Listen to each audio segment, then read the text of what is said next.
Analysons maintenant le graphique de G6.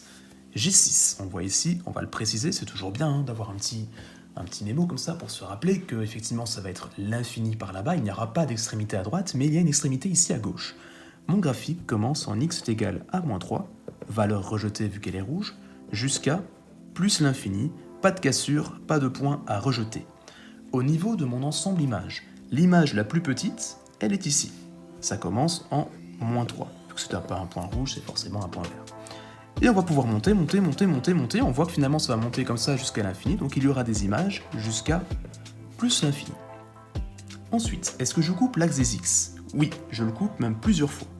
Une fois en moins 2, point virgule, une autre fois en 0,5, point virgule, encore une fois en 2, point virgule, encore une fois en 4. Est-ce que j'ai une OAO? Est-ce que j'ai coupé l'axe des Y? Oui, je l'ai coupé ici en Y est égal à moins 3. Est-ce que j'ai des maximums ou des minimums? Celui-ci aurait pu être un maximum, mais il est rejeté vu que c'est un point rouge, donc j'arrête de monter pour descendre ici, en x égale 1, y égale 3.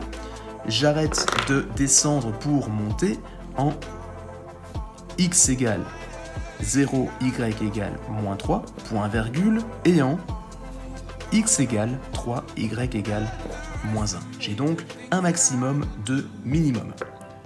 L'étude du signe. Rappelez-vous, si je peux mettre des barres ici, ça veut dire que j'ai un point de départ, je dois donc mettre 3 barres pour dire qu'il y a un point de départ, une première extrémité, à gauche.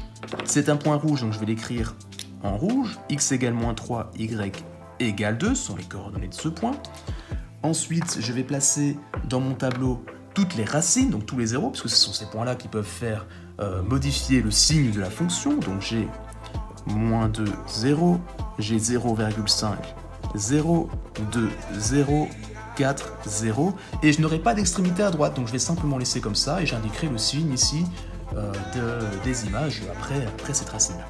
Entre moins 3 et moins 2, x égale moins 3, x égale moins 2, on est sur ce petit morceau ici.